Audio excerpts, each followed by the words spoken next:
আমি মনীষা। সকালটা এনেকে দিয়ে স্টার্ট করলেও ঝমঝমিয়ে বৃষ্টি। কি হচ্ছে বলো তো, এবার পুজোতেও মনে হচ্ছে এইভাবে বৃষ্টিটা আমাদের ডামাডোল করবে। আমরা বাঙালিরা ওই 4টে দিনের জন্যই তো সারাটা বছর অপেক্ষা করি। সেদিন কটাতেও যদি এইভাবে বৃষ্টি হয় তাহলে কেমন লাগে তোমরাই বলো তো বন্ধুরা। সকাল সকাল মা বসিয়ে দিয়েছিল ভাত, ডাল, সব দুপুরের সাজ সরঞ্জাম। তাই আমিও দেখে টেখে দুপুরের খাওয়া নিয়ে বসে পড়েছি। আজ হচ্ছে নিরামিষ, তার কারণ কৌশিকী অমাবস্যা। আমাদের বাড়ি পূর্ণিমা অমাবস্যা তিথিতে নিরামিষ রান্না হয়। আর ওই যে বলেছিলাম, চেষ্টা করছি প্রত্যেক দিন লাঞ্চের পর একটা করে ফল খাওয়ার।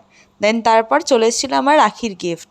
হ্যাঁ, রাখির গিফট এতদিন বাদ দাদা আমায় দিল, তাও আমি অনেক খুশি, কারণ ওই যে সুন্দর জামা পেয়েছি। তারপর ঠিক হলো হঠাৎ যে আমরা মুভি দেখতে যাব। কোন মুভি গেস করে বলো তো তোমরা। দাঁড়াও, এইবার বুঝতে পেরে যাবে। ধূমকেতু। রিভিউর জন্য বলো না প্লিজ, কন্ট্রোভার্সি হয়ে যাবে। রাধে রাধে।